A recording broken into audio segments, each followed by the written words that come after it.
I'm his daughter, and I'd really appreciate it if you'd consider my rights to the house." I had never heard these words before, but they changed my whole life after my father passed away. We were delighted to discover that he was keeping a secret from us.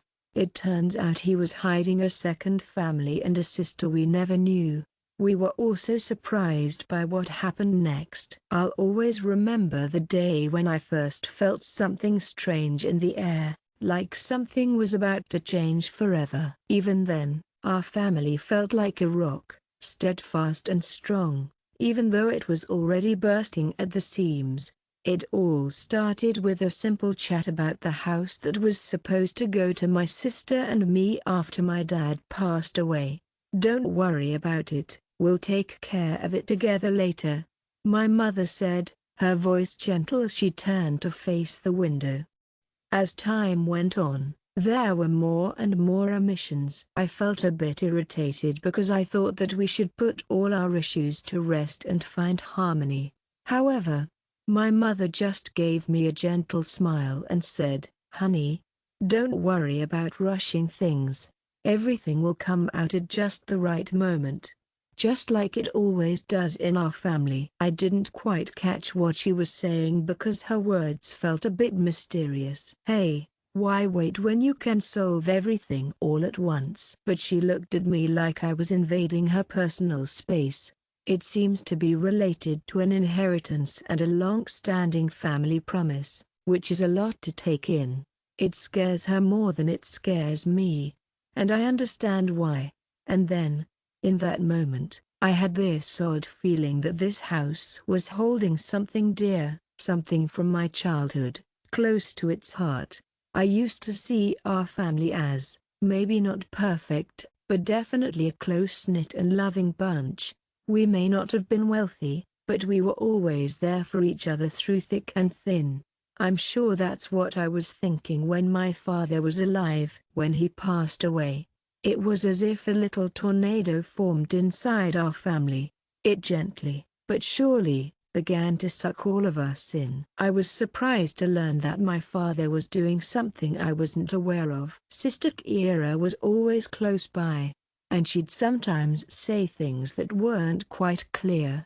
It was like she might have access to some secret documents. My mother, on the other hand, gave me a look like she didn't quite catch what I was saying. I saw her strolling through the house at night, her voice barely audible as she spoke to herself. Sometimes, she would pause at the closed door of her father's study and listen for a long time, as if she were waiting for a familiar voice to return.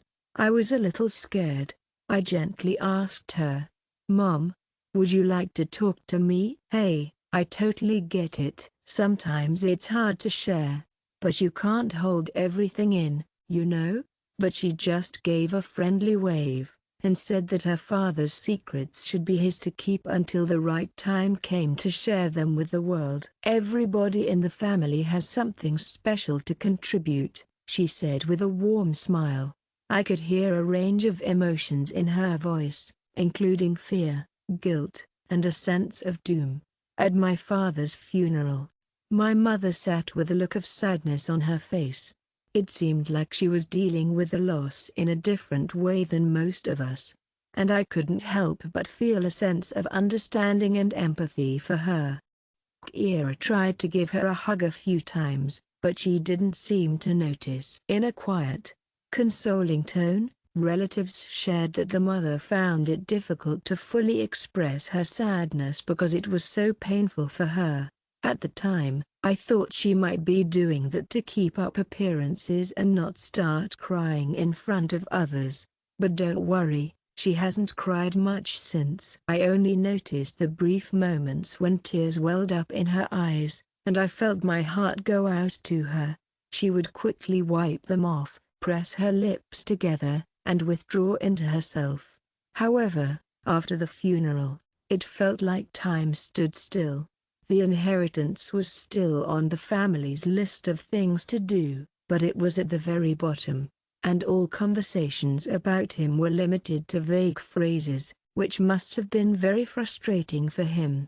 "Don't you worry, "Sweetie, we'll figure it out together when the time is right." But as time went on, things weren't as clear as we'd hoped.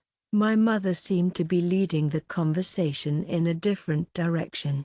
Kira was busy doing her own thing and becoming more and more reserved. I was starting to feel like I didn't quite fit in with the rest of the family. The walls, which had always been so warm and familiar, now felt a little different. At night, it seemed like they were pressing down and whispering something strange. Every now and then, I would flinch a little when I heard the creaking floor. I would imagine it was my father's heavy footsteps, but he was gone. One evening, I was trying to sort things out, and I went to the old storeroom where my father kept papers, boxes, and some tools I'd never used myself. I was looking for my birth certificate and a few other documents, but I ended up searching for my dad's files instead.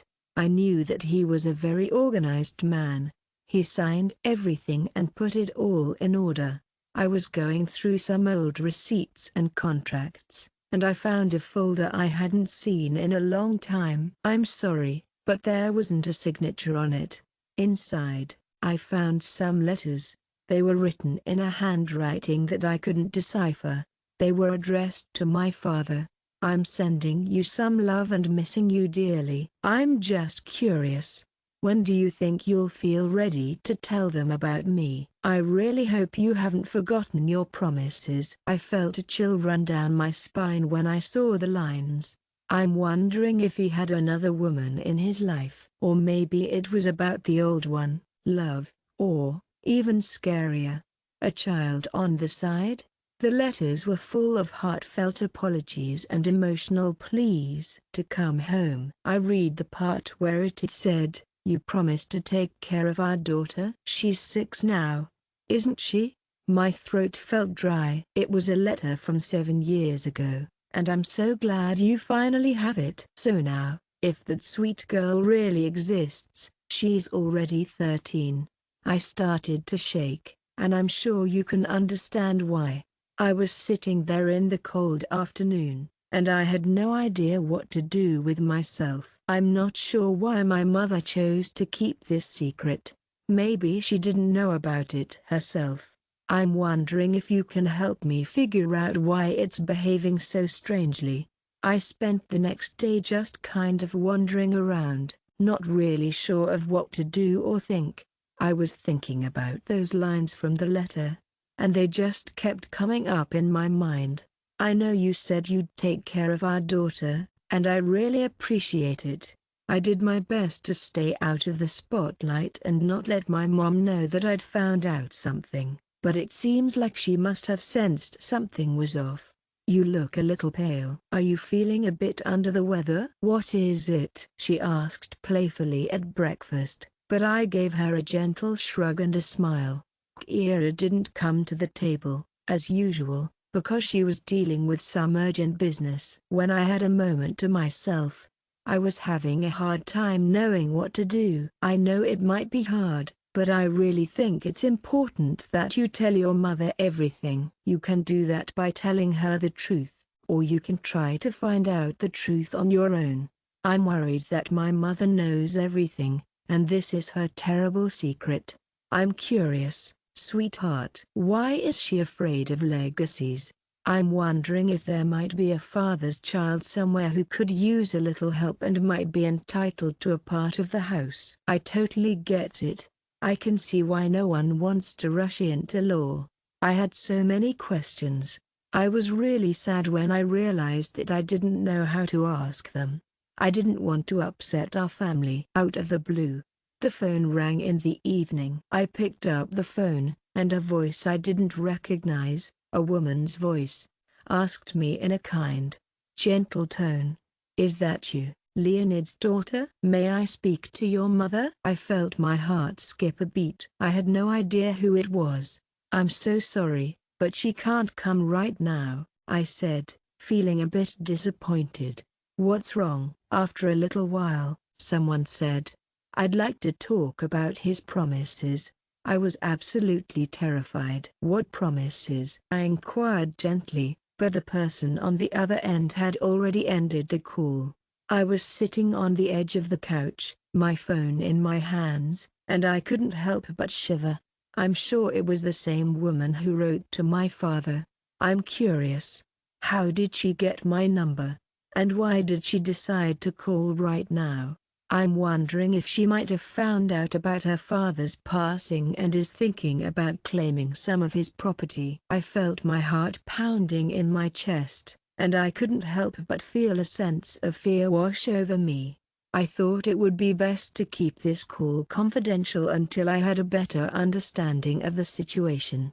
The next day, I gently approached Kira and asked her if she could recall any unusual conversations her father might have had. Sometimes, he would go into his office and talk on the phone, Kira said with a warm smile. I didn't get into it, but I'm sure it's great. I thought it was for work, and I'm sorry if I misunderstood. After all, he had partners and a business, and he was doing his best. I looked closely at her face, trying to see if I could guess what she was thinking, but Dad didn't have his own business. I reminded him gently. He worked as an engineer in a factory, and he earned an average salary. He never mentioned any major projects, and that was okay because he didn't feel comfortable talking about his work. Well, maybe there were part-time jobs, Kira offered gently. By the way, have you had a chance to see your father's box yet? He was always talking about some kind of jewelry that we might get, and I could tell he was excited about it. I looked everywhere for them, but I just couldn't find them in the house. I was taken aback. I can tell you with certainty that our house was never lacking in love and care. There was never any jewelry in it. And then, all of a sudden, it all started to make sense.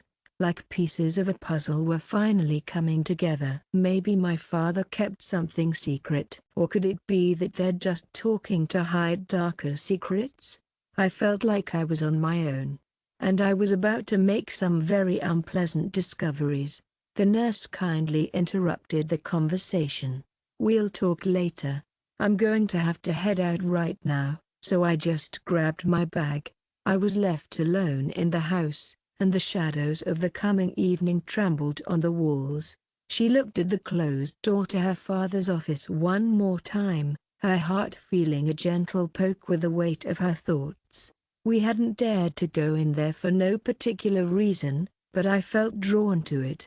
I'm really hoping I'll find an answer there. I gently pushed open the door and immediately smelled the strange, pungent smell of old paper that had soaked up my memories. There on the table was a photograph of the father holding the little girl's hand. I'm not familiar with the girl. I saw that there was a signature next to it.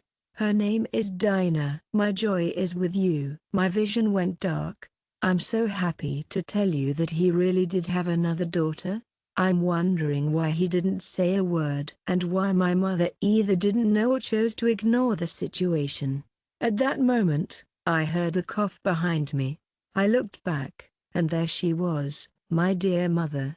She was standing in the doorway, looking at me with a playful, curious expression, as if she had just been having a little secret fun and was now being caught red-handed. "Why are you here?" she asked, her voice soft and warm.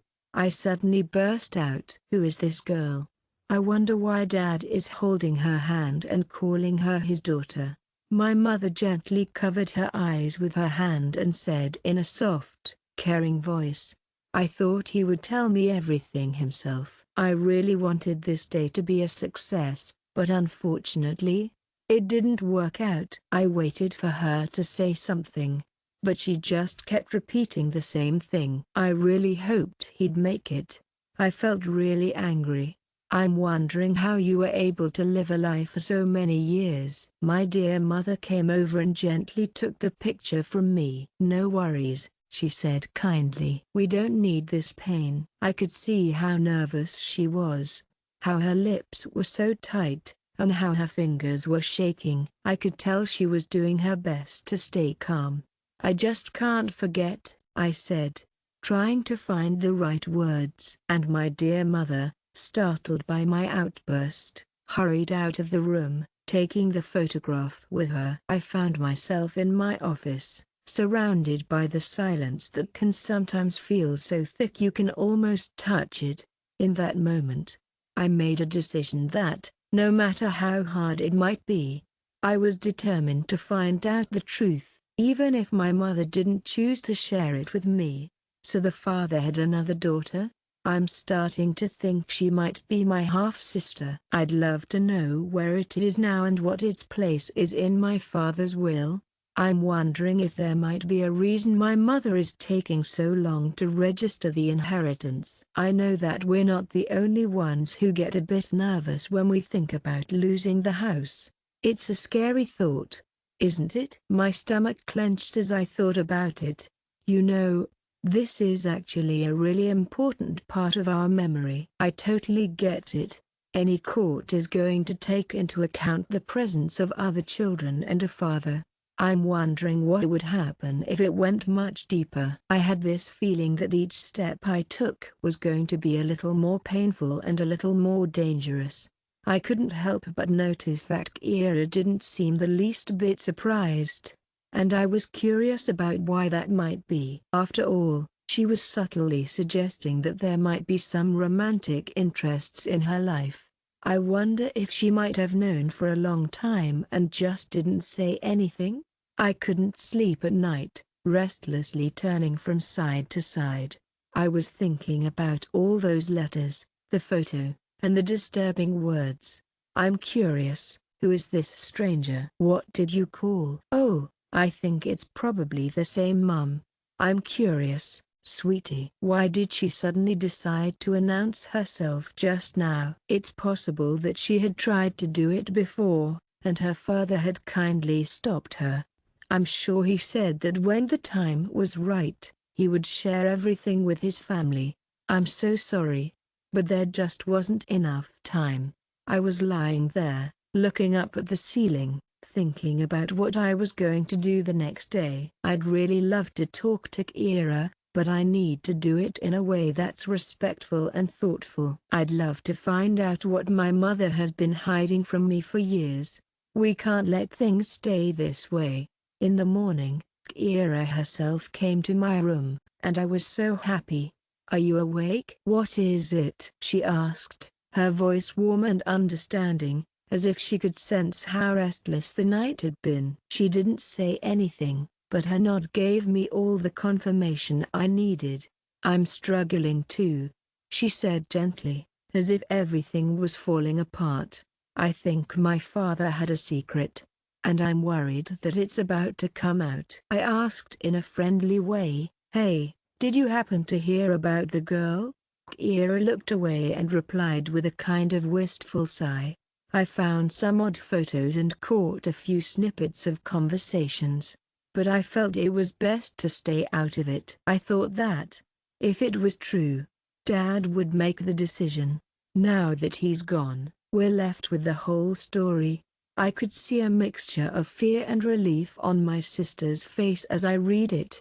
I'm so glad she seems relieved that we're sharing this burden together. I'd love to hear your thoughts on what we should do. I asked a question that might have seemed a little strange, but I was just trying my best to be polite. Kira gave a little shrug. Let's see if we can find that woman and find out what she wants. Or do you think we should hide together?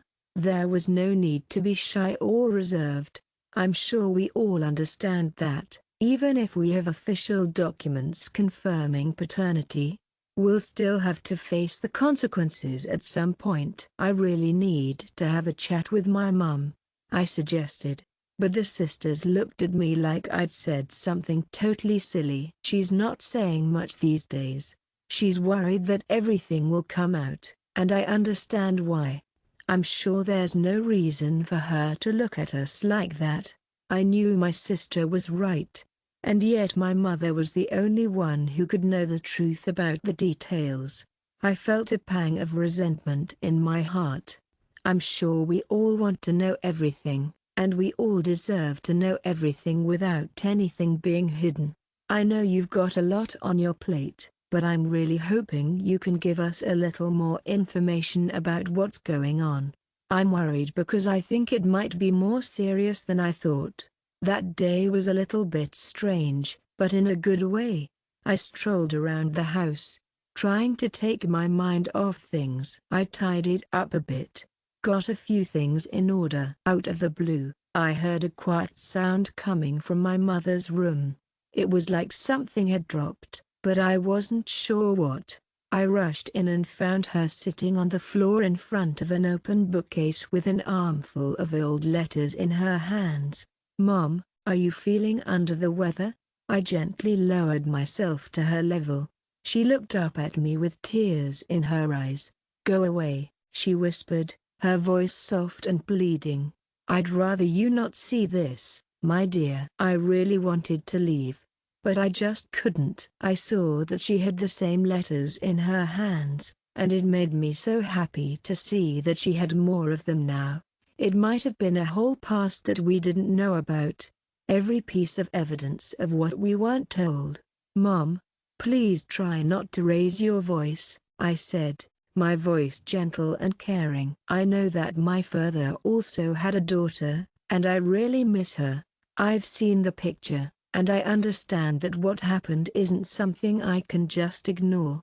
Mom took a deep breath and covered her face with her hand. "I was really hoping that I'd be able to tell you everything when the time came, but unfortunately, your father passed away too soon." He was very confused. I saw her crying, and for the first time I felt truly sorry for her. She knew that her father had been unfaithful to her, and that was a very difficult thing to deal with. "But then why did you stay with him?"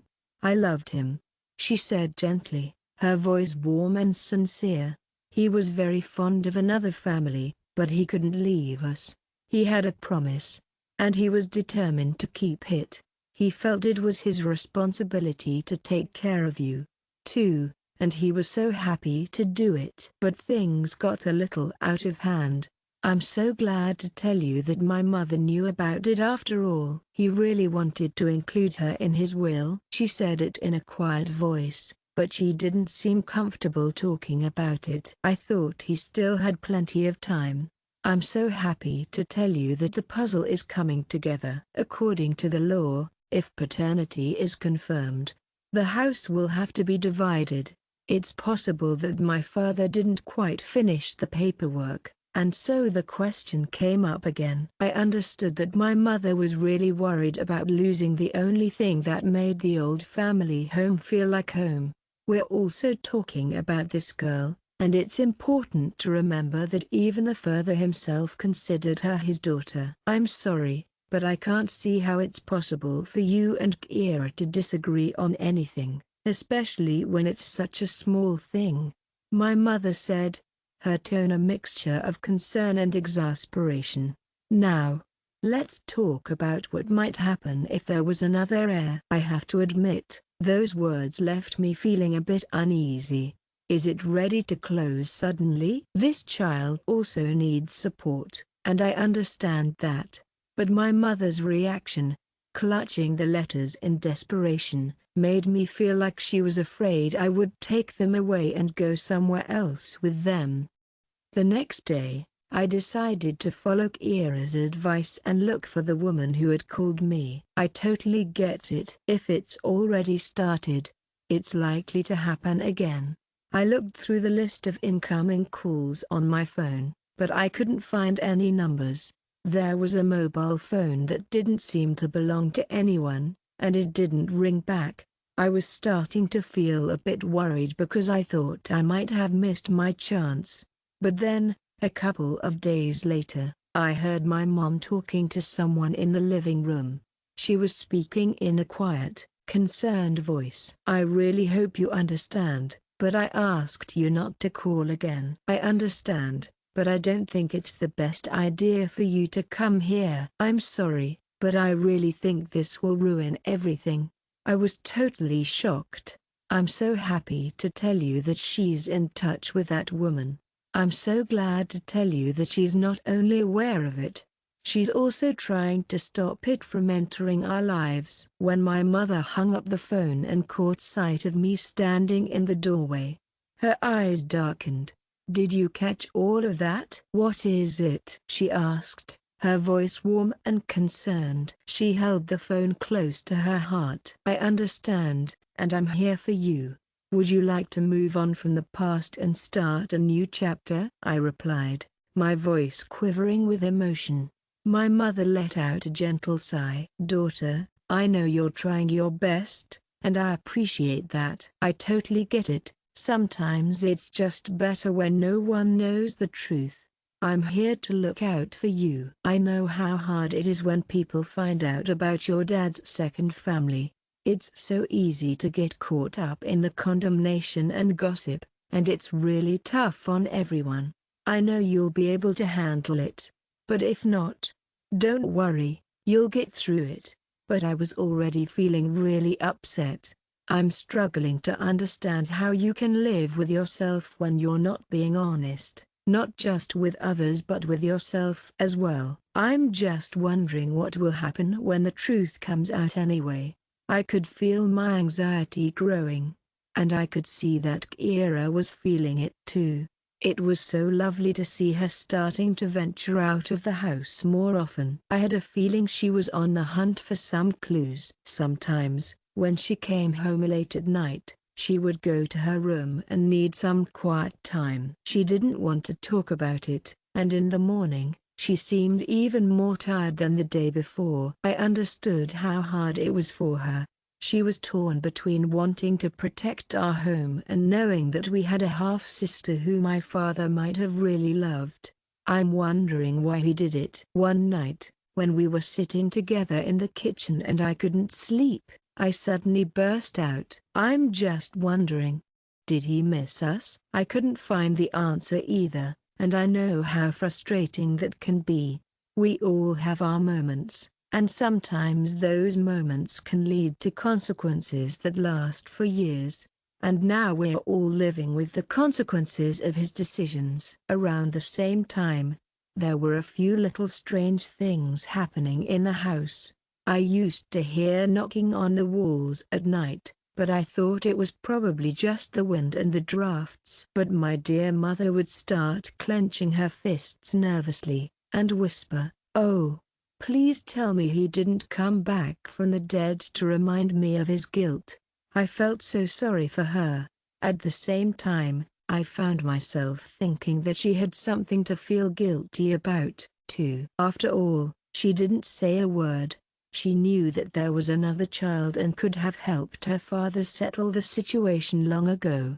However, she decided to close her eyes and kept on pretending that everything was just fine until the wind started blowing. Oh, it's all in vain now. As these tough weeks went on, I was so happy to find my father's old notebook. It included phone numbers, dates of meetings, and notes. Dean's name was marked as 7 years old on September 1st. I opened the page and, wouldn't you know it, I froze. There were some typewritten lines there. It looks like it was a copy of an agreement or letter that promised to pay for my daughter's education. "I would really appreciate it if you could keep it a secret from my family until the right moment comes along." Signed Del. S's. It's okay. The heart was just getting smaller. My father just sort of figured out that we were on the same page, you know? Like we had this unspoken agreement. Let's show that girl some love, but let's keep her secret. I totally get why he was delayed for so long and why he sometimes received sudden money transfers. I'm wondering if there's a reason why the woman seems so determined to change the situation now. I'm worried because I don't think my father kept all the promises he made. I'm wondering if, maybe, he died and the promise wasn't fulfilled. I kept this discovery to myself, not wanting to worry my dear mother. I was a little worried that she might take the notebook away, just like she did with the photo, and I'd be left without a record again. I was really hoping to get a better sense of how serious my father was about his intentions. I was starting to wonder if he was actually going to get his daughter legally registered, but no matter what I thought about it, I just kept feeling more and more despair. I just had this feeling, that a big storm was right around the corner. During this time, I started to notice something a little strange. I saw a man come to my mother's house, and I just couldn't shake the feeling that there was more to it than met the eye. "He's just a friend of your father's." My dear mother said that the first time I saw them talking in the kitchen was such a heartwarming moment. I heard a few phrases here and there. "We didn't quite get around to finishing those inheritance documents. We really need to do this quickly, before there are other applicants." I was right there with you, ready to help. I'm sure the other applicants are great, too. I'm just talking about that other daughter. My mother is worried about more than just the possibility of public outcry. She's working on a legal plan to make sure that her stepsister can't claim the house. It seems like this man is either a lawyer or just a friendly face who can lend a hand to make things better in a discreet way. I felt a little shiver of concern, imagining how confusing it would be if my parents had different ideas about something. I thought it would be a good idea to talk about it with Kira. "I'm so curious to know if you can understand what she's doing?" I asked, my voice quivering slightly. I was surprised when my sister shook her head. "I don't want to interfere, but I'm here for you." "I'm scared. I would really love to keep my house. I'm so happy to say that this is my home. I'm going to share my dad's memories with you. I'm not quite ready to lose everything. And I hope you understand." I was taken aback by the words, and it felt like something inside me just snapped. I totally get where Kyron is coming from, but deep down, I know we can't keep living like this. We have a stepsister, and she's a really great person. I'm sure she has a right to at least part of the truth, and I'm sure she'd really appreciate a share of the property. It seems that Kira and Mom were ready to do whatever they could to keep someone else's girl out of our world. "You say she's a stranger, but she's also his daughter," I said, trying to gently ease the tension. She looked away, and I could see that she was confused. Kira was probably thinking that it would be good for us to know a bit more about this girl and what might be going on with her. "I totally understand how scary it is to think about losing your home." A few more stressful days went by. One evening, I was at home relaxing when I heard the doorbell ring.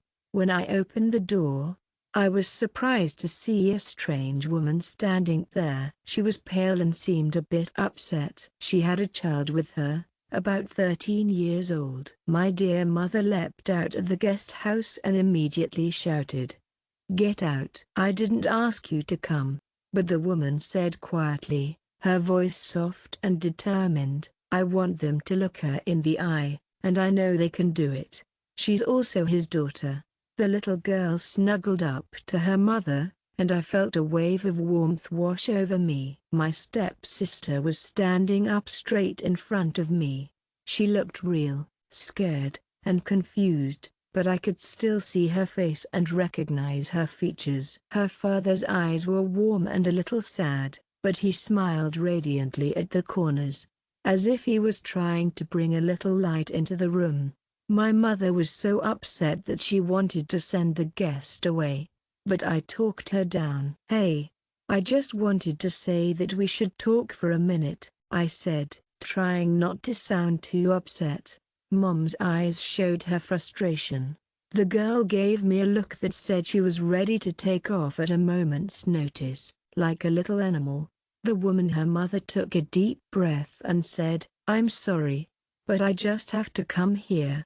Your father promised to help us, and now he's gone." "I know this is a tough question, but I'm wondering, is it fair to leave your daughter with nothing?" The living room was filled with a palpable stillness. My dear mother sat down on the couch, her fingers laced together. She looked up at me with a gentle, apologetic expression, and hissed, "I'm sorry. You keep lying. I'm sure it's from him, but can you prove it? The woman gently took out some documents and photos. They were of her father holding the girl when she was 5 or 6 years old.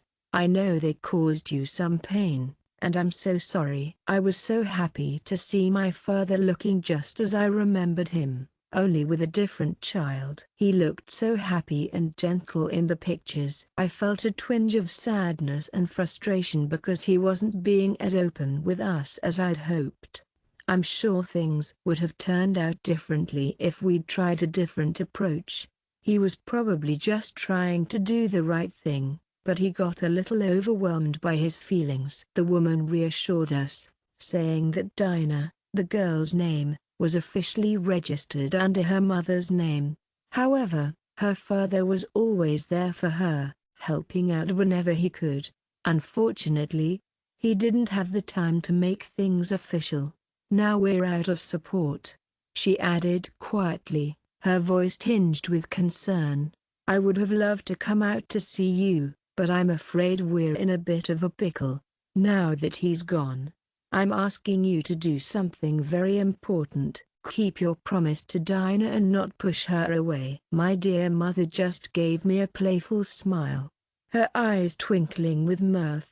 It looked like it was in her mind.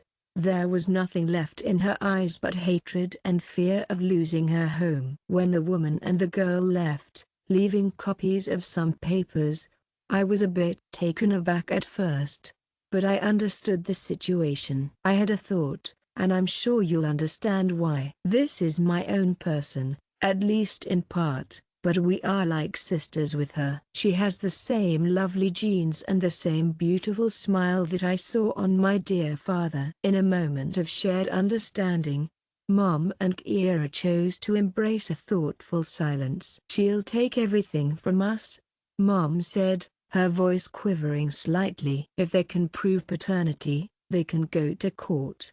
And then, it's like, how will it end? I'm sorry, but I can't allow that. We all have rights, and that's a really important thing to remember. I looked at her with a warm smile and asked gently, Mom, wouldn't it be wonderful if she could have a little bit of her father's memory? I'm sure it must be really hard for her to deal with the fact that he died and didn't have time to leave her anything. My dear mother stood up and feigned not to hear. I'm sorry, but I didn't recognize her. I really used to think she was a very sympathetic person. It's understandable that the pain of her husband's betrayal and the fear of being left without a home made her seem a bit distant. A couple of days later, I was delighted to receive a call from the same man I'd seen in our kitchen. My mother was having a lively conversation with him, and she'd occasionally jump in with something to add. I don't want them to feel uncertain. We'll definitely find a way to challenge, don't you worry about that. Go ahead, let them give it a try. I'm rooting for them, but I don't think they'll succeed. I understood that my mother was playing a legal game behind the scenes with Kiera and me, with the intention of leaving the house entirely to us. I felt a bit conflicted inside. I really didn't want to ruin what little we had left of my father, but I also understood that there was a girl we just couldn't ignore. I felt like I really needed to see her again. Kiera learned about this and was understandably upset. My dear, are you well? I'm curious, my friend.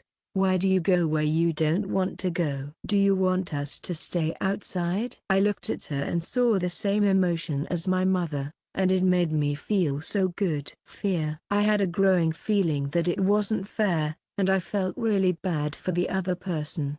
Her father promised to take care of her, and she knew he meant well. He didn't have time to complete the paperwork, but that doesn't change the fact that she's a real person. I started looking for the woman's number, and I was so happy when I found it among the papers she'd left. I decided to call her. She answered in a reserved manner, seemingly cautious of potential surprises. I said I'd love to see Dinah, and I was happy to meet her. Please, don't tell your mother about this, she said, her voice expressing a sense of concern and sadness. We met in a quaint little cafe. The kind of place where you feel right at home. The sweet girl sat across from me, her eyes downcast, as if she was shy or nervous. When I looked up, I saw that her lashes were wet with tears. "Hey there, Dinah," I said with a warm smile. "Hi, I'm just a little bit hard to hear," she replied. Her mother added with a smile, "I don't want to fight, but I have to protect my daughter. It's not her fault that your father led a double life, and I understand that." "Oh, I totally agree with that. We had a really nice chat, and it felt like we knew each other for a lot longer than just an hour." I was so happy to find out that the girl goes to a regular school, likes to draw, and dreams of becoming a designer. She felt her lips quiver when the subject of her father came up. He would come over sometimes, and he always brought the most wonderful toys with him. He promised that when I grew up, we would spend a lot of time together, and I really looked forward to that. But now it's gone. She burst into tears. My heart dropped when I read that. I gave her a big hug, and it made me feel like she was more than just someone else's child. "I'm going to be real with you for a minute. This is my family, even though it's hard for me to say," her mother said. "I understand why you see us as enemies. And I want you to know that I would never choose this life if I had a choice. I loved him so much. He promised that someday he would tell his family everything, and he was really hoping that they would be able to understand. I was so worried when I got home and found my mom and Kira locked in my dad's office. But I was so relieved when I found out it was just a misunderstanding." They were lovingly searching through their papers, as if they were searching for something special. "Where is his will?" my mother asked, and I was happy to share. "I'm sure he would have been better off leaving the document. I've been thinking about it, and I'm really excited to share my thoughts with you." When I arrived, my dear mother was with Yuko. Rom looked at me with a warm smile. "Where have you been? I've been worried about you." I promise I didn't lie. "I was going out with Dinah." My dear mother leapt up as if I had committed some kind of betrayal. "You might not realize the impact you've made. I'm sure she'll think we're all set to welcome her into our home." "We don't." I was surprised to see my mother. Her anger was palpable, and it overwhelmed me. "Aren't you sure that, if he were here, Father would want us to accept her?" My mother replied with a phrase that, while not the most kind, was honest. "I don't care what he wanted. He let us down."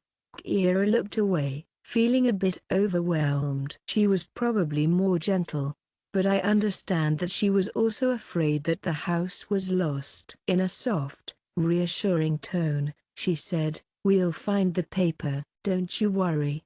If he really left her here, then everything will be all right." I understood that they were hoping to find a will that might not mention Dean and keep everything for themselves. But I felt that if there was a will, the father probably mentioned the second daughter too. "I'm sure there's a good reason he delayed, right? We really looked everywhere for a will, but we just couldn't find one. We looked through all the papers, letters, and old insurance papers, but there wasn't a single signature to tie everything together." Nothing too serious, just a few things that might be a little annoying. It was clear that the tension was growing day by day. My poor mother. She was becoming more and more withdrawn, hardly ever leaving her room. Kira did her best to keep things relaxed, but I could see her hands were shaking when the doorbell rang. Everyone was waiting for the blow, and it soon came. "I got some news that's going to require a bit of your attention. I've been served with a subpoena from the court. It just so happened that the woman filed a lawsuit to establish Dinah's official paternity and recover part of the property from the heirs." As I read these lines, I felt my legs go weak, and I felt my heart go with them. "I'm so excited to tell you that this is no longer just talk. It's now an official step." My poor mother. She was so upset that she tore the summons to shreds, crying hysterically. "I'll be happy to let you go, my friend. This house is our home, and she doesn't have the right to it." I had full confidence in the court, and I knew they would take care of everything. If the DNA test shows that Dinah is her father's daughter, it looks like the house will have to be shared. "Oh, you're going to love the house. It's a two-story, and while it's a bit old, it's in great shape. It's on a beautiful plot of land. If the court awards this girl her share, you might have to sell everything and split the money." And then, my dear mother surprised me with her actions. She started by asking Kira to be his wife. And then he went to court to say that the father couldn't have had any other kids. He said it was a trick, that the dad was sick, and other things to show that the dad wasn't really the dad. Kira showed signs of uncertainty. She didn't want to lie, but she was also afraid of losing the house. "You're asking me to lie under oath?" I asked, gently. My mother's reply was a bit cold, but she was just trying to look out for us. She said, "I just want us to survive." "Oh, I'm so worried. I think this girl and her mother might be trouble. They could really ruin our lives." I looked at my dear mother and thought about how this mystery had affected all of us. We were supposed to be a close-knit family, and now we're feeling afraid and full of hate for a child who didn't do anything wrong. While getting ready for the trial, I reached out to Dinah a few times. She confided in me, sharing that she was scared and had kept it hidden from everyone at school. She also revealed that she had a second family, which made her feel so supported and loved. I know it sounds strange, but it's like a nightmare. I felt a bit guilty. I saw my dear mother collecting some paperwork to defend us in court. She was negotiating with a lawyer who promised to make the woman and her daughter look like liars. "I'm so sorry, but I just can't take part in it anymore." I really felt like we were turning into monsters ourselves. When I told Kiri about it, she didn't say a word. I could see that my sister was really struggling. She knew how mean it was, but she was scared of what might happen if she did something different. "I'm not sure what to do," she said, her voice cracking with emotion one evening. "I really feel for this sweet girl, but if we let her in, our mom might be upset because we'd have lost the house." One day, we got an email. The court was kind enough to order a medical examination to establish paternity. If Dinah agrees and provides OBR, then we'll be in luck. If our relatives aren't allowed to use them for analysis, then we, as relatives, will also be required to undergo a genetic examination by court order. We could ask for a DNA test through his father's personal belongings. Anything is possible. Then, my dear mother became upset. "I'm so sorry, but I just can't allow the exhumation," she said, her voice cracking with emotion. "I'm sure they won't dare touch my husband's body. And I'm glad about that. But the law is the law, and we have to respect it. If there's ever a question about hereditary matters, sometimes an exhumation is recommended." Kira and I were scared, but we were also very worried about each other. It made her feel sad to think about disturbing his grave. "I'm sorry, but I think this might be the worst possible outcome. His final resting place has been discovered, and it's a place full of hidden secrets. It's all their fault," my mother kept saying, referring to the woman Idina. I couldn't help but think, it's really my father's fault, and if we're being mean now, we might be in trouble too. I was really struggling to keep going. I asked Kira to run away with me for a few days, so we could take some time together to think things through. We decided to move in with a distant relative in a nearby town. During this time of silence, my sister and I had some really great conversations. We reminisced about our childhood and the special memories we shared with our father, like the days he took us by the hand and took us to the park, or the evenings we all watched movies together. And he loved us. Ira said softly, her voice warm and gentle. But it looks like she's got some of that same spirit. People can be so complicated, can't they? We shared some tears, lots of laughter, and plenty of hugs. We were just your typical sisters, you know, wanting to figure out how to move on with our lives. In my heart, I know that you can't cross out Dinah. I know Dad would be really disappointed if we went against her. It's a piece of his heart and soul, after all. Ira was probably in the same boat, but she was scared of her mum. It would really break her heart if we didn't lie in court for her, the nurse said with a warm smile. I said, so be it. I understood right then. I'm being honest with you. I'm always happy to tell the truth, and I'll gladly do it if the court asks. Ira gave a nod of agreement. I was so happy to have found something we could all use. When we got back, we noticed that my mom was really tired, looking a little pale, and finding it hard to get up from the chair. Hey, I was just wondering if you've made up your mind about which side you're on? What is it? She asked, her voice tinged with sadness. Mom, we're on the side of the truth, I said with a smile. As the day of the hearing got closer, the air in the house felt a little more and more tense. My mother was not in the mood to talk to us. We all decided to start our lunch break at different times so we wouldn't run into each other. Ira really wanted to reach out to her, but her mom was not having it. You're not thinking of your family, are you? She asked, her voice gentle. You're thinking of other families, aren't you? I felt like there was a wall between me and my mother. I'll never forget one night when I heard her sobbing in her room. She was repeating the same words over and over. My dear Lenya, I'm so sorry to hear what you've been through. What have you been doing, my darling? I really felt for her, and I wished I could help, but I couldn't do anything to change her mind. I decided to do what I could to help. I went to court and shared what I knew. I wanted the truth to come out, even if it was painful. Ira was kind enough to agree to perform fairly. We really didn't want to upset our father by saying anything bad about him.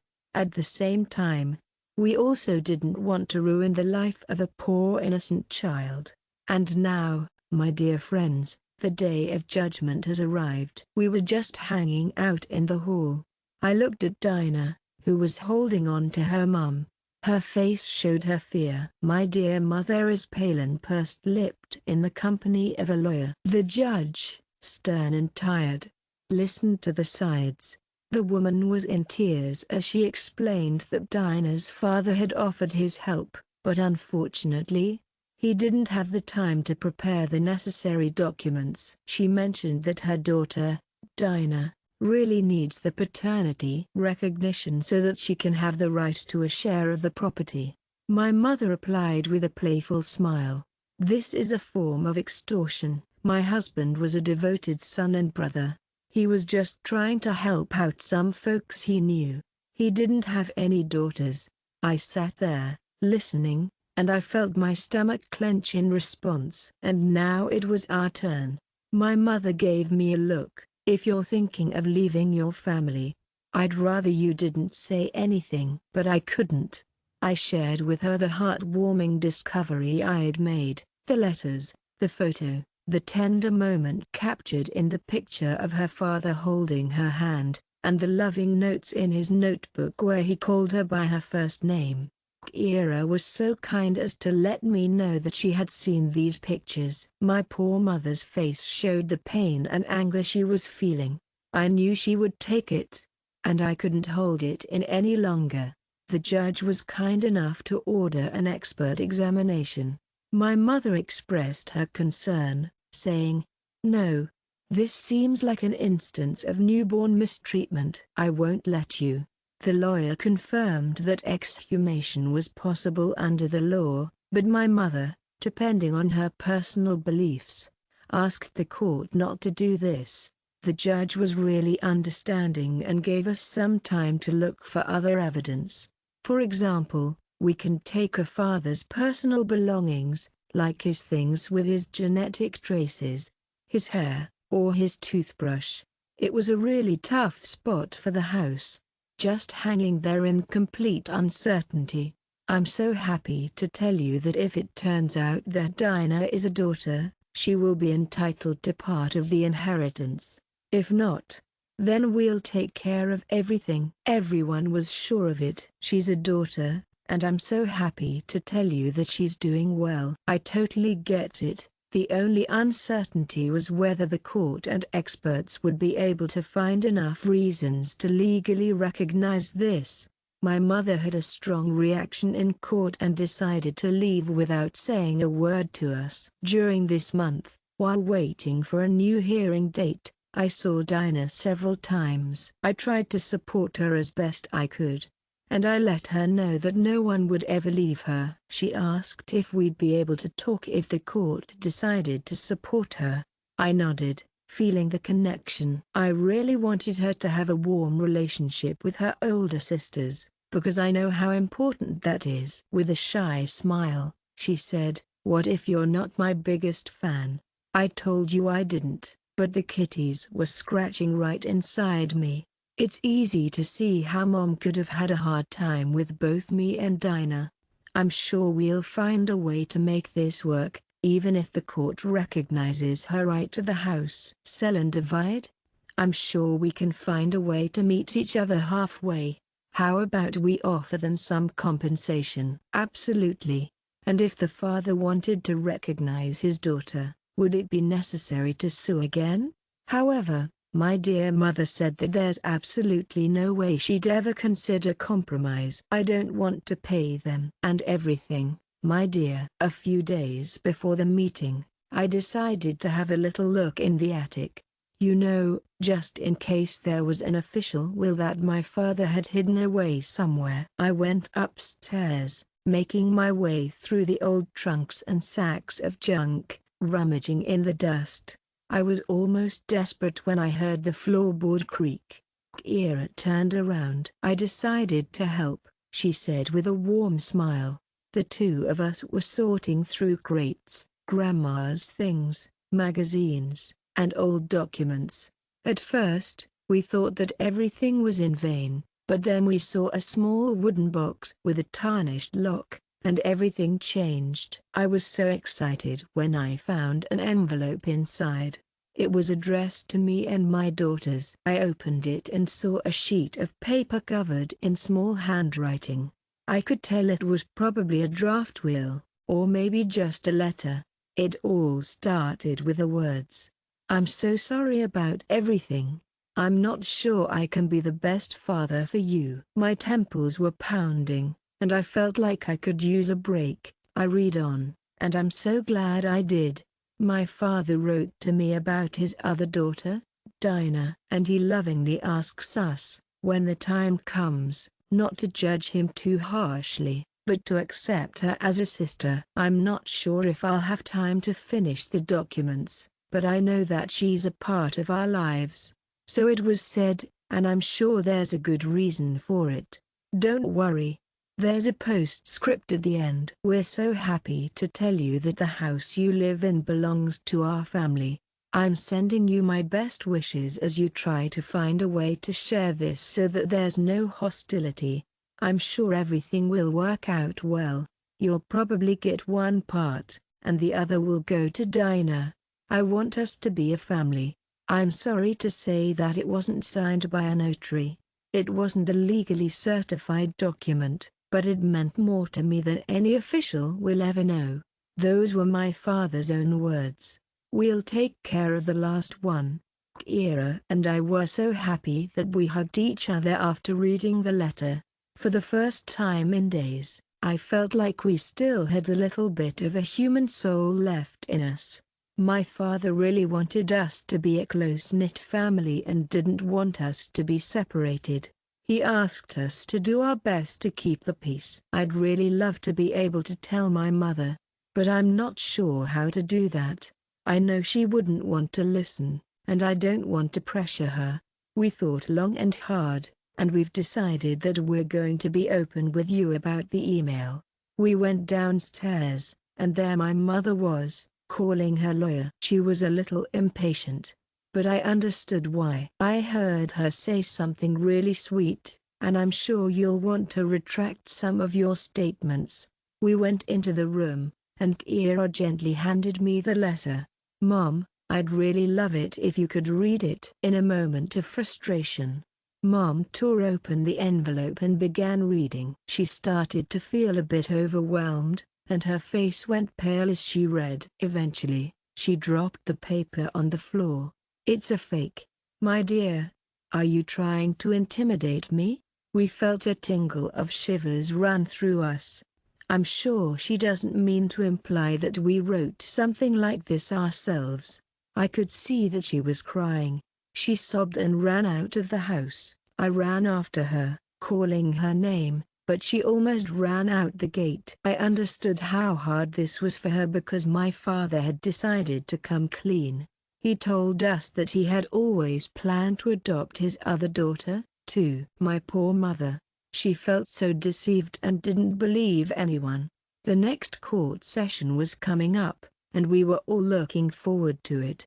Kira and I really wanted to present the letter as indirect evidence of my father's intentions, but the woman's lawyer explained to us that, from the point of view of the law, this is not a will, but just a note. So, it looks like the main factor will be a DNA test. Luckily, the kind judge agreed to include the letter with the case file as a reflection of the deceased's possible intentions. My mother couldn't make it to the meeting, so she sent a lawyer instead. The lawyer said that the letter wasn't real. We did our best to put her outburst out of our minds, but it still stung. The judge, who is very kind and understanding, once again postponed the decision, setting up a second hearing to wait for the results of the examination for her. I'm so relieved that no exhumation was needed. I'm so happy to tell you that experts found a preserved sample of my father's biomaterial. It was a blood test taken a month before his death at the clinic. I was so relieved that we weren't going to disturb the grave. Still, I knew what we were going to end up with. Mom wasn't there. Asia had been at home for a few days, and when she returned, she looked tired. I'm just curious, which side do you think you're on? What is it, sweetie? She asked me gently, her eyes filled with concern. Mom, I'm on the side of the truth, I repeated, my voice warm and reassuring. She looked away with a shy smile. Then I'd lose both you and the house. I was really touched by those words. I'm worried that she might not support me if the court recognizes Dinah as her father's daughter. I really wanted us to be able to find some sort of compromise. Living as a family wasn't easy, but my mother thought it was impossible. At last, the day we'd all been waiting for. It was finally time to find out the results of the examination. I remember sitting in a long hallway of the courtroom, and I remember feeling a sense of calm and peace wash over me. I'm having a hard time getting enough air. There was a lovely lady standing next to Dinah. The little girl was holding on to her pendant so tightly. It was a picture of her father. Kira paced back and forth, her heart pounding with excitement. I'm sorry to say that my mother didn't come back. I think she might be avoiding the truth, or maybe she's just trying to put it out of her mind. When we were invited to the hall, the judge said something really nice. According to the DNA analysis, there is. I could feel my ears ringing, and I felt a bit overwhelmed. A few seconds later, the verdict was in, and I was so relieved. It's almost guaranteed. The probability of paternity is 99.9%. The court recognizes that Dinah is the daughter of the deceased, and we are here to support you in any way we can. I was as ready as I could be, but I was still a little nervous. The judge kindly pointed out that, given the new circumstances, it might be a good idea to divide up the property fairly. Otherwise, the parties could work out a friendly agreement. The woman embraced Dinah, Weeping gently, I went over and gave her a hug, and it made her day. We were all so happy that we cried, but they were probably tears of relief rather than horror. I'm so glad everything is clear now. She's like a sister to us. I'm sorry to say that. As I had feared, my mother was a bit upset when she found out about the court's decision. She said that we were traitors and that this house would no longer be ours. Your friendly neighborhood lawyer says that there are still a few things to take care of, like getting everything notarized. But don't worry. There are plenty of options to negotiate, and we'll make sure to take care of everything so you can rest easy. My dear mother was her own person, and she didn't take advice from anyone. Kira tried to calm her down, gently telling her that there were other ways. For example, we could pay Dinah for her share of the house or for her time and effort. If the girl wants to come here, we can make that happen. But, my dear mother was so very determined. She felt humiliated, and it was clear she was in a state of distress. I'd rather get out of this myself at home, she whispered, her voice soft and warm. I felt so sad for you. After all, this is our hometown, where we grew up, and I really didn't want it to end like this. I know it would be really hard, but unfortunately, no one could cancel the court decision. Out of the blue, Dinah's sister said, "Hey, can I maybe claim the house? I really wanted you to see me as part of the family, and I hope I've been able to do that." My mother was a kind woman who wanted justice, but I knew that wasn't what she wanted. So, I shook her hand, hoping to show her that I understood. "No, Dad wanted to make sure that you had the right to this house. And he really wanted you to be happy. We're so sorry we weren't able to be there sooner." Dinah's eyes were all lit up with tears. "I'm so grateful for your confession. I truly don't need anything else." "But, sweetie, Mom says we should get our share." We were in a tough spot, trying to choose between what felt right and what would be best for our family. "It seems like the best plan here is to legally assign Dinah a part of the property or pay for it." My mother was not in the mood to hear about it. She started throwing things into the suitcase, excitedly saying that we should make a choice. "We're in this together, either on her side or on the side of these strangers." I stood there, feeling a bit overwhelmed, and I couldn't help but think about how things might have turned out differently if my father had shared everything with us earlier. It seems like fate is conspiring to bring it to a close. It's a bit of a dramatic turn of events. My mother left the house that evening, and I was really worried about her. Kira ran after her, trying to persuade her to stay, but she just pulled away. "My heart is broken," she said, her voice quivering with emotion. "I'd really love to be able to live in a house that's just for me, but I can't right now because I have to share it with my sweet mistress and her child." Goodbye. She left, and it felt like she was leaving us, her daughters, out in the cold. She feels like we have betrayed the things that are most important to her. I sat on the couch, my mind racing with curiosity about what was to come. "I'm having a hard time with my mom right now." I totally understood where Kira was coming from. We all came to the conclusion that Dinah was like a member of our family, even if we weren't necessarily ready for that. And her father really wanted to acknowledge her, which was really sweet. I was really disappointed that my mother didn't realize it. It seems to have its own truth.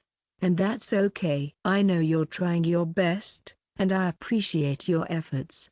But you can't change the past, and she can't accept it. Since then, life has taken us on a new journey. We started working with our lawyers on some documents about shared ownership.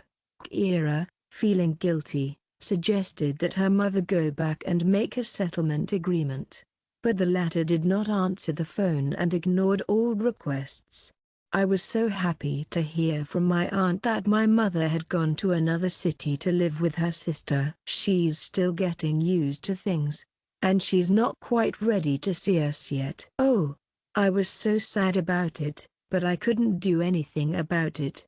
I just couldn't bring myself to do that to Idina. After that, a period of uncertainty that was really hard to deal with ensued. We totally get that we need to figure out how to make life work even better. Kira threw herself into her work with the passion and dedication that she was known for. I had the pleasure of going through old documents, sorting through folders, and trying to establish contact with Dinah and her mother. We sat down at the negotiating table like adults, and even though I felt a bit confused, I was happy to be there. At the end of the day, I said that because my dad really wanted us to be a family, maybe we could try living together or at least staying close by. Dean's mother looked at him with a warm smile and said, "It's possible, my dear." I let her know that the house is quite spacious, and there are rooms on the second floor that are currently unoccupied. We're here to help with any repairs you might need, and we can set up everything you need. Kira and I will be staying in part of the house, so you'll have a place to stay, too. You're always welcome here, and I'm sure we'll be able to connect like sisters. Absolutely. We're all going to have to find a way to adjust, but I really hope we can all remain friends. Dinah's face was all lit up with a warm, happy smile, wasn't it? But her mother looked a little disappointed. "I'm just curious. How do you think your mum would see it?" I let out a little sigh, feeling a bit overwhelmed. "She'd really rather not go back, but ultimately it's her choice. I understand that it's not something I can force, and I respect that." After thinking it over, we decided to give it a try. Dinah was thrilled to have the chance to visit her father's house, look through her family photos, and relive her memories. "Oh, honey, yes. It's a really tough situation, especially for our dear mum." After some really productive discussions, we all agreed that it would be better to move towards unification than to hold on to the remnants of the past. The day finally arrived. We signed the settlement agreement, the official registration of the Dales. This means that Dinah now owns part of the house, and Kira and I own the rest. "We don't want you to go through any unnecessary trials or lengthy proceedings." Kira let out a sigh of relief. "I'm so glad we finally know what's going to happen next." I knew that we would have to work really hard to be able to accept each other, and I was ready for that. I'm so glad we didn't take the easy way out with lies and hatred. We all decided to take a different route. I'll always remember how my father taught us compassion and told us that family came first. Sometimes, as I sit in the living room at night, those memories warm my heart. It seems like he thought we would be okay with his secret. I really wish he had found the strength to speak up while he was still with us. I was starting to feel a little better about the situation, but then, out of the blue, something unexpected happened. Mom popped by in the middle of the day, right when Kira, Dinah, and I were enjoying a well-deserved break from painting. I saw her standing in the street, looking out the window, and I went out to her. "Mom, are you back?" I asked, hopeful in tone. "I didn't come to see you," she said, her voice tinged with sadness. "I really need to talk to that girl." I was taken aback. "I'm wondering why she would want Dinah." "I'm not sure if she wants to yell at her or ask for forgiveness." I was a little worried, but I let my dear mother in. She saw all the new things we'd put in the house, the furniture, the paint can, and the curtains Kira and I had put up. Her eyes were hard. "Where is she?" "Poor Mum. She lost her temper." Dinah emerged from the next room, her face expressing concern as she gazed at her mother. "I didn't do anything wrong to you," the girl said with a gentle smile. In a calm and gentle way, my mother paused for a moment, and then let out a deep, contented sigh. "I'm not quite sure why I came, but I'm happy I did." I was just wondering, is the house still standing, or did you manage to destroy everything? I felt a little upset, but I kept it to myself. Dinah stopped moving, feeling a bit nervous. Then, her mother took a step toward her and said, "I would love to see a picture of you with your father. Would you mind showing me?"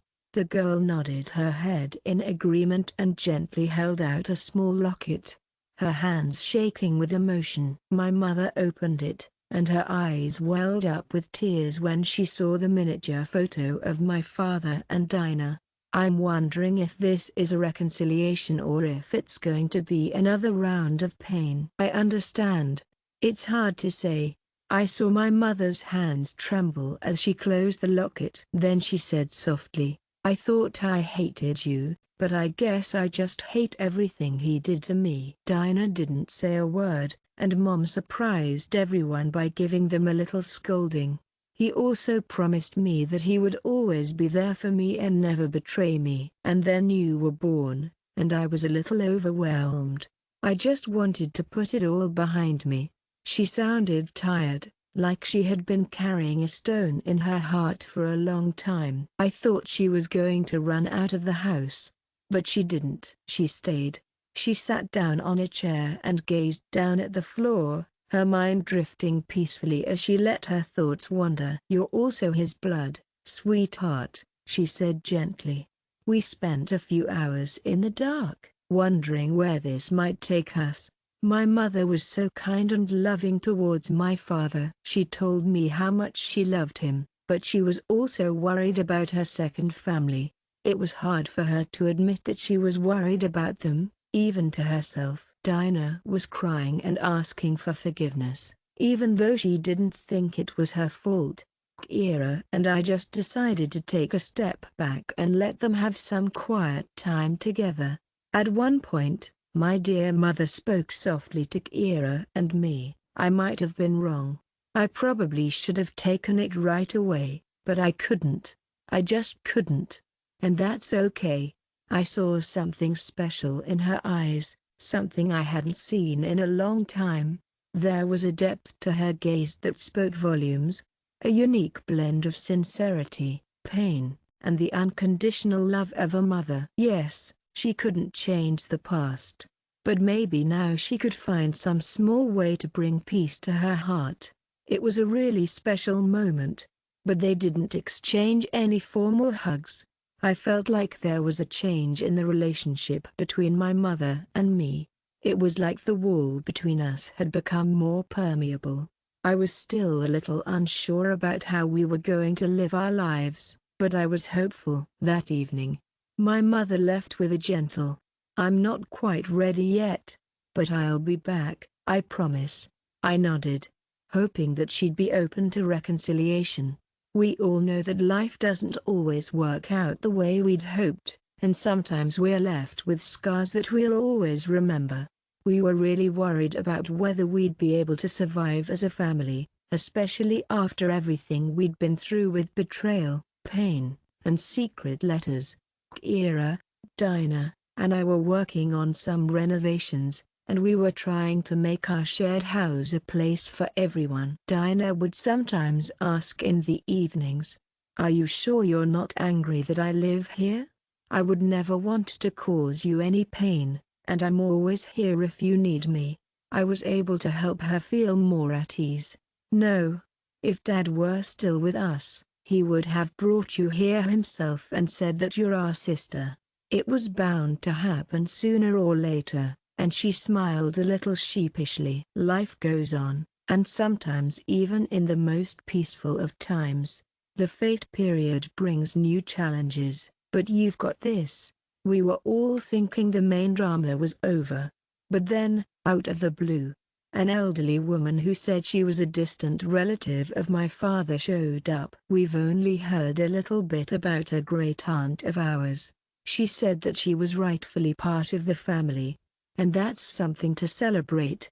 Our grandfather once generously donated the house to her father and her family line, and that's how she's connected to this place."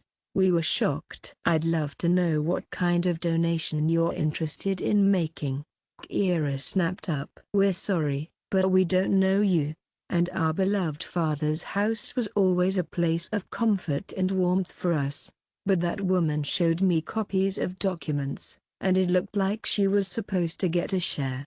I've been quiet all this time," she said with a warm smile.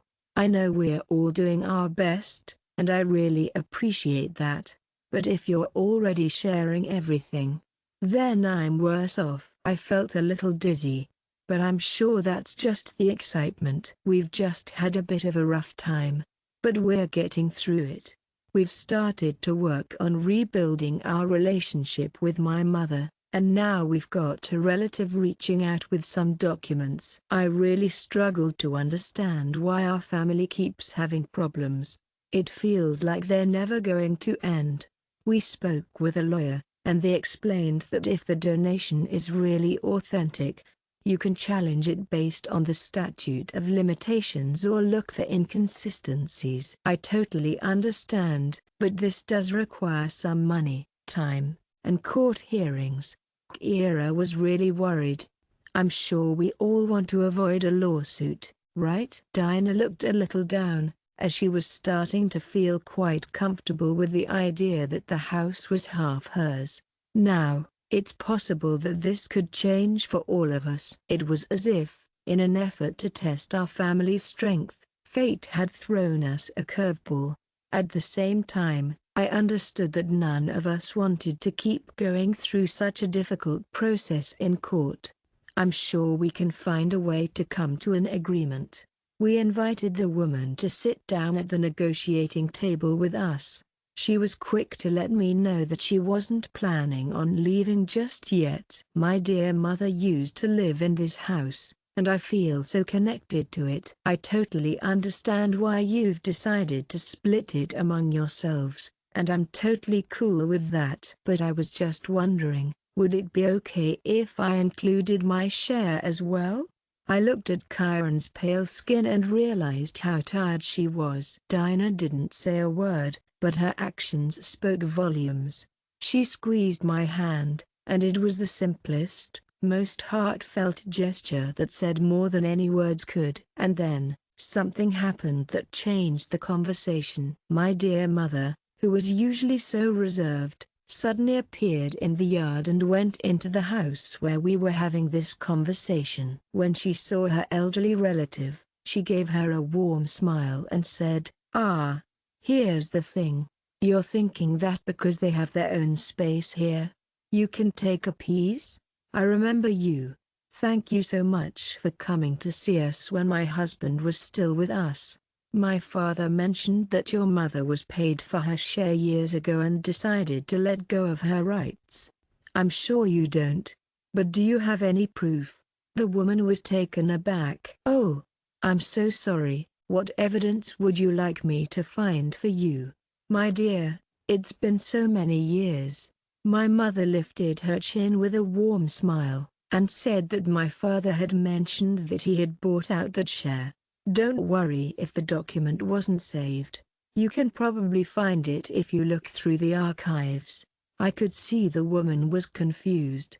My mother was so kind. She suddenly took our side, as if she felt that we could no longer be offended. Or maybe it was just her natural instinct as a mother to protect her child. I really hoped my mother was coming back to the family. I hoped she was coming back not just to get the house back, but also because she realized she still had us. After a long, hard talk, the relative finally understood that the court wouldn't be able to help her out. "She doesn't have many documents, but she does have a copy of a donation." She left, but not before kindly letting me know that she would be back. I felt like there was almost no hope for her now that her own mother had turned against her. After she had finished the fight, Mom sat down and said in a soft voice, "I'm tired. You know, it seems like someone comes in all the time and thinks this house is some kind of magical treasure trove. And you, Kira, that girl, and now a distant relative." I went over to her and gently placed my hand on hers. "Mom, I know you're trying to do the best for us, and I really appreciate all that you're doing. I just want you to know that Dinah's not the enemy. She's just a kid who's been dragged into our father's life, and we really feel for her." After a moment of quiet, our dear mother inquired gently, "Is she here now?" I nodded, feeling the connection. Dinah was at the bottom of the stairs, feeling a bit nervous. Mom gave a soft nod of acknowledgement, her body language conveying a sense of weariness, and gestured warmly for her to come over. "I won't lie to you," my mother said with a warm smile. "I'm still struggling to find it in me to forgive your father for the pain he caused. I know it's easy to feel guilty, but I want you to know that it's not your fault. Please, don't leave this house. It's all yours now, too." Dinah was so overwhelmed that she couldn't hold back the tears. She sat down next to him, looking like a little girl despite being a teenager. I saw my dear mother's lips tremble, and I realized that maybe, just maybe, she was finally beginning to let go of this terrible burden of hatred. That night in the house, despite the tension in the air, it felt like it was easier to breathe. My dear mother didn't run back, but instead chose to stay in her room for the night. I went to see her this morning, and it was such a nice visit. She was lying there with her eyes open and said, "I'm not sure what the future holds, but I'm ready to try to embrace it with open arms." Hey, let's take a moment to talk about something that's been on our minds. I know we've been trying to avoid the truth, but I think it's time to stop running and face it together. I felt a surge of gratitude, and it made my heart feel warm and full. I know it might not mean that she's forgiven everything, but it's a beautiful step towards making sure that we don't lose each other. Kira's face lit up with joy when she heard that her mom was going to be there. Odina looked a little nervous, but she gave her mom a warm smile over breakfast. It looked like the worst was behind us, and we had really done our best. We've all been through a lot in life, haven't we? Kira, Mom, and I started working together to figure out how to distribute household chores and share expenses. After all, we have added a family member, and we are so excited to welcome them into our lives. Medina's woman was also planning to visit her daughter every now and then, which was really lovely. My mother looked at all this with a calm and composed demeanor, and said, "I'm totally cool with it, as long as it's just for the day."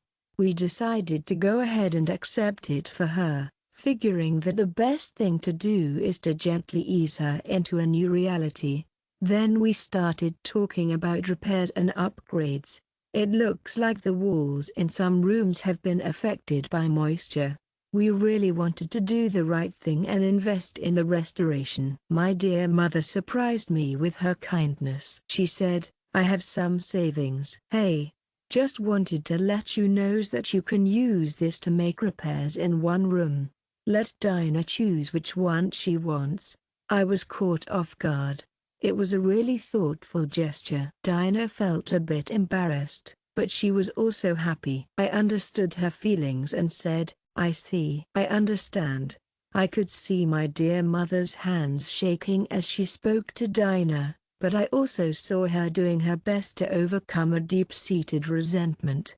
Every once in a while, she'd get a little overwhelmed and say, "It really hurts me to see you because I can't help but see his eyes in you." And then, with a spring in their step, they hurried out of the room. Dinah was upset, but I was there to help her feel better. Give her time. We were all affected by the tragedy, and it took some time to adapt. At some point, we ran into a new problem. Kira let me know that she might be moving to another city for work. She was thinking about whether it would be okay to stay. "I'm so excited to hear how you're going to be here." "What is it, sweetie?" she asked, her voice warm and gentle. "I'm wondering if you could manage without me if I were to leave." I had a thought, and I'm sure you'll be able to relate. If Kira leaves, I'll be left to deal with my dear mother, Dinah, and all the legal stuff. I totally get it, though. I couldn't put any pressure on her because this is her life. I felt uneasy. I know we'd all be worried if one of the pillars of our family left, Kira said. I think this is better. I'm sure the three of you will find a way to connect, and I'll be happy to let you do that. I'm a little hesitant about accepting the idea that we have a half-sister. I'm still feeling a bit resentful towards my father. I tried to gently encourage her not to run away from problems, but she seemed unsure. In the meantime, Mom is gradually getting in touch with Dinah. Sometimes they cooked dinner together, and sometimes they were forced to. But no matter what, they always found common ground. The girl shared her exciting plans with a warm smile, saying how she aspires to become a digital design master. Her mother, a kind and generous soul, lovingly shared her family's cherished recipe for delicious pies and refreshing salads. Kira and I totally get it. We used to learn that, too. We couldn't help but notice with a heart full of joy that my mother's smile grew wider when she saw how well Dinah was doing. At times, she even gently touched her shoulder with a tender gesture. You did such a great job, Taicho will say with a smile. Judas's eyes light up with joy. Don't worry. It didn't happen right away. Oh, the conflicts, the tears, the omissions. There was so much going on. But, little by little, something beautiful began to change. Kira was the only one watching from the sidelines, and it looked like she was retreating a bit more into herself. I felt really bad for her. She was in need of love, too, but she could see her mother looking at Dinah with that same confused affection she used to give us. I think Kira was worried that if she didn't play your role as your beloved daughter, you might be upset. It really upset me. As time went on, the weeks slipped by. Unfortunately, court cases involving that elderly relative were put on hold. She took off after realizing that, unfortunately, she wasn't going to succeed. She didn't have any documents to confirm her rights, so everything was left to her. It was so lovely to see how Mom accepted Dinah as part of the family. We really enjoyed going out for walks together and buying groceries. I couldn't help but notice a certain tension between Mom and Kira, but I wasn't sure what it was about. I once heard my dear mother gently scolding her. I'm sure he would have done a better job if you'd just taken a closer look at him. You were so close to him, weren't you? Kira ran out of the kitchen, and she was in tears. It seems that my mother felt responsible for my father starting a new family. It's totally normal to look for the guilty when we're in grief. It's human nature. Kira felt a bit of a twinge, and it was clear that she was giving some serious thought to making a change. I tried to talk to my mother. I begged her not to take it out on her daughter, but she was hurt. I really thought you knew everything, and I'm sorry I didn't tell you. Maybe Kira knew even earlier, she says with a warm smile. And I said, no, Mom, we didn't know anything. My father was so clever. He managed to hide for such a long time. Why would you blame us? She replied with a warm smile, because anger can be so overwhelming, and he's not with us anymore. I'm sorry, but there's no use in scolding him now. I couldn't help but sigh, feeling the weight of her words. Oh, honey, she's just going through this process to find forgiveness. And I'm here for her. One day, when my mom wasn't home, the three of us got together, me, Kira, and Dinah, and had a great time. We were sitting in the kitchen when Kira told us that she was leaving, which was a bit of a surprise. I'm sorry, but I can't stay here any longer.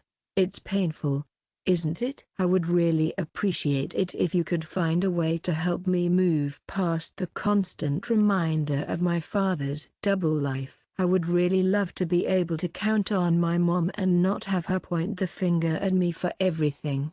I'm ready for a fresh start in my life.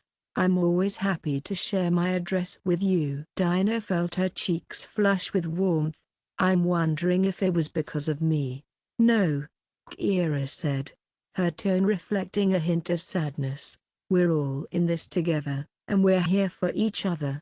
I'm tired." I didn't try to stop her because I could see the break in her eyes, and I just couldn't. It was too much for me. It's not something that can be cured with simple words. I knew she'd probably come back when she was ready to heal her wounds. But right now, she needed to take some time for herself. She left not long after, and I was so grateful to have the chance to be the one to keep Mom and Dinah together. I felt like it was a big responsibility, and I was nervous about it. In the days following Kira's departure, my mother found herself overcome with emotion, and it showed. "You see, my dear, this house has become cursed." "He's taking his time, leaving one by one." Dinah was standing with her head down, and I tried to explain to my mother that this wasn't a curse, but just a painful period when everyone is learning to live again. However, my mother just gave a little wave of her hand. "Go on, live here with the girl if you want." A month went by, and then autumn arrived. I did my best to keep things in order. My dear mother was just over there, going about her business quietly and calmly. We sometimes crossed paths over dinner, which was always a delight. Dinah was a regular teenager, going to school and living a normal life. But underneath it all, I could see the struggles she was facing. She really wanted to have a warm, loving family, but she was dealing with a lot of tension. I thought it would be a really nice idea to set up some little get-togethers, like watching old family photos and reminiscing about the times we were with my dad and grandpa. I would invite Dinah to watch it, and my mother would sit next to me. Every once in a while, I'd catch a smile that reminded me of happy memories. It seems that she had fond memories of her father. But then something in her attitude shifted, and she became more reserved. It was like everything went in waves. It felt like we were on the verge of stepping into a new world, but then it seemed like we might just be returning to the same old one. I let myself know that I just needed a little bit more time. As the days got shorter and the weather grew colder, Medina's wife thought it would be a good idea for her and her daughter to move closer to her work and the new school where Dinah was looking forward to going. "We don't want to burden you," she explained with a warm smile. "Dinah has a share in this house, which is really nice because it means we can visit, live here sometimes, and still give her space when she needs it." I totally get it. She didn't want to add to the tension with my mum. I felt a bit conflicted inside. I really wanted us all to learn how to live together, and I'm so happy that we did. I could see that there was a lot of pain between Mom and them, and it was heartbreaking. I'm starting to think that maybe we could really use a time when everyone will show up, even if they don't live in the same area. I inquired of Dinah, "Would it be okay if we saw each other a bit less often?" She gave a little shrug. "I know I wasn't around much for your family growing up, and I'm really sorry about that. I understand that you may not be able to change that." My heart ached. "But I'm so glad that we're still sisters." "Yes," I said. I replied with a smile. "I really hope so," she said gently. "We had a bit of a challenging time when we had to share a room with Nada, but she was only there on the weekends, which was really nice of her." My mother seemed to have stopped expressing hatred in outbursts, which was a really positive step for her. However, she still didn't show any warm feelings. I did my best to move, making sure to stay in touch with both sides. At the same time, I was having a really nice chat with Kira on Messenger. She told me that she was getting comfortable in her new place, but she said she still thought about home sometimes and missed her dad. I felt like the family was kind of spread out, but I still had hope that one day we'd all come together under the same roof again. As time went on, It seemed like life was becoming a bit monotonous. Mom took care of the garden, and Dinah studied and sometimes wrote me messages. She also sent me photos of her drawings. I once received a lovely drawing of our house from her. It was so warm and cozy, and she had written a caption that said, "A home where everyone has a place." I felt tears well up in my eyes. I printed out the drawing, and now it's proudly displayed on the hallway wall. My dear mother saw it, read the signature, and, would you believe it, she just froze. I was ready for her to scold me, but to my surprise, she only asked in gentle voice if she had drawn it. I said, yes. You can imagine. She's only 13, but how does she feel? My mother bit her lip, and I could see that her eyes had softened a little. I've learned so much from this whole dramatic story. I know it's hard, but you can't just drive the pain inside and keep quiet. My father was a very quiet person, and this caused some really tough challenges for him. My mother didn't say much about her suspicions and suffering, and that made things even more difficult for her. I think it would be really helpful if we could talk about how you're feeling. One night, I sat down next to my dear mother and said, I know you do, sweetie. You still love Daddy, right? She looked a little upset when she looked at me. He's a part of my past, she said gently. I gently placed my hand on her shoulder. I understand how much this is hurting you, and I want you to know that it's not Dinah's fault. I'm sure she'd really appreciate it if you could share some of that warmth with her. She's been missing it for so long. My mother gave me a slightly frowning look, but she didn't disagree with what I was saying. It looked like she was going through something on the inside. I found her in the living room this morning, just sitting there looking at Dinah's drawing. As she stood there in silence, I could see a shift in her expression. It was as if something was stirring within her heart. After some time had passed, the family's joyous holiday season arrived. I decided to invite Kyrina and Dinah and her mother to join us, and I'm so excited to see what happens. My mother was against it at first, but I explained that maybe this is the first step to feeling like a family. At the end of the day, my mother gave in, but she did say, if things don't go as planned, I'll just head out. I put on my favorite apron and started preparing the dish that my father loved the most, meat baked with vegetables. I just wanted to fill the house with a comforting scent to make everyone feel right at home.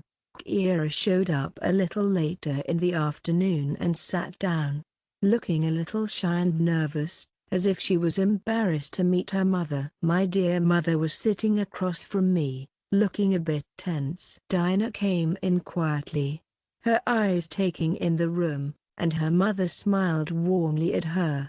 There was a certain unease in the air. We all shared memories of the pain we'd felt over the past year. I did my best to gently smooth things over. I invited them all to join me at the table and offered some food. At first, we ate in near silence, each of us looking at the other with warm, empathetic eyes. Then Dinah started talking about her latest drawings, and it was so lovely to hear about them. Kira told me about the slavey oat, and I was happy to hear about it. After a while, the tension started to ease up a bit. Out of the blue, my dear mother asked me to pass her the salt, and then she said, Dinah, I bet you didn't know that your dad was crazy about baked potatoes. Did you? I'd be delighted to teach you how to cook his favorite recipe, if you'd like.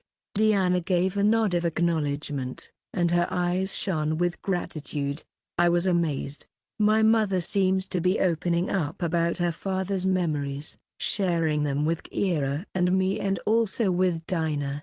It's as if she's saying that she has a right to these stories, too. Kira looked at me with a warm smile. Her eyes flashed with surprise. I'm so glad she realized it wasn't as hopeless as she thought. And then, out of the blue, I felt like our house was taking a deep, refreshing breath, letting go of the weight of the past and the lies that had been holding it back. Oh, yes. We did pay a high price. We lost our peace and fell apart. But then, all of a sudden, it became clear that if we keep trying to understand and forgive, we'll have a future. We sat at the table for a long time, enjoying the quiet. Sometimes, it's the silence that speaks volumes. It was a kind and gentle exchange, full of hope for understanding and connection. After we finished eating, my mother got up and gave us a warm look. I'm not the best at speaking beautifully, and I'm not sure I ever will be.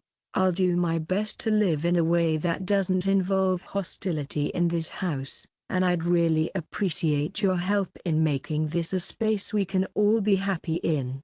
Kira gently stroked her lips, thinking about how much she missed them. Dinah smiled, and I thought to myself, oh, how lovely. That's all we wanted. Dina thanked us for dinner with a shy smile. She said that it was an important step for her to sit with us at the same table. I know you're going through a lot, and it's okay to feel like you can't heal all your wounds in one night. But I can tell you that something has definitely changed. After they left, Kira and I were so happy to help our dear mother clear the table. Kira asked, "Sweetie, would you ever be able to forgive your father?" My mother didn't respond at first, but then she whispered something that made my heart melt. He died, and I carried with me a deep sense of resentment for a long time. But life goes on, and I don't want to die of it myself. Di, I love you. I let out a big, deep breath, feeling so much better. I think this is probably the key. She knows she has to move on, and I know she'll do it. I'm starting to think that we might be the family my father was hoping to see when he left that letter in the attic. Absolutely. There's so much we're still figuring out, like how to split the money for repairs and how to learn from each other again. I'm sure Dinah will be spending more and more nights there, and I really hope her mother will come, too. I really hope that one day, even Kira will decide to go back to work. I know that she'll see that the atmosphere is different and that will encourage her to come back. I can't help but feel like this story has changed me in ways I hadn't expected. I realized how important it is to be honest with yourself and your loved ones. It's important to share your secrets with the people you love. My father was a kind and loving man. He chose to keep his thoughts and feelings to himself, and it caused him great pain. I truly believe that we can overcome the long-standing pain together. After all, Mom, who wasn't the biggest fan of Dinah's presence, is now ready to teach her how to cook potatoes, which is a huge step forward. We may not have said I love you to each other, but I think that's just a small bump in the road for us. Hey, viewers, I totally get it. You're probably waiting for the final outcome. And I'm right there with you. I know things have been tough, but I want you to know that you can't live in limbo forever. I know you're probably wondering if we're ready to move out of the house. I'm really hoping that our family will become friendly, and I'm also hoping that Mom will accept Dinah as her own daughter. I'm really hoping Kira comes back, but I understand if she doesn't. I'm sure Dinah would really appreciate it if she could find a way to make her visits easier on us. There are so many options. The answers to all these questions came one evening when my mother and I were reviewing an old tape of my father's recording. He shared the following with me after our meeting: "Loving someone means accepting them just as they are. I really want my kids to grow up together and support each other. I'm sending you my best wishes. I hope you have it and that it works out for you." We looked at the screen together, and my mother began to weep. She said, "Well, since he wanted it that way, I'll have to do my best. After all, Dinah is part of our family." Her voice was so humble and determined, and it really touched my heart. It was a sign that she was determined to keep going, to hold on tight and not let go. She was ready to come home and try her best to make our family her own. And at the end of this tough story, I'm happy to be able to say, oh, you're going to love this. We found an old video in the archive where my father talks about the future. And wouldn't you know it? A year before his passing, he put together a monologue where he talked about how much he wished for his family to come together. He was trying to tell me something really special. He said that he had a secret that he would tell me one day. I'm sure the scandal could have been avoided if he had just come to us with everything. It's okay, it's all good. Everything happened the way it was meant to. And now, with tears in her eyes, my mother said, holding the tape in her hands, I totally get it. I'll ask Dinah to call me Grandma for her future children, if she ever has any. At the end of the day, we're still a family, and that's what matters most. At that moment, it felt like all the knots in my life were untied. Yes, we know the road to healing will be long, but what's important to us is that we'll always have each other.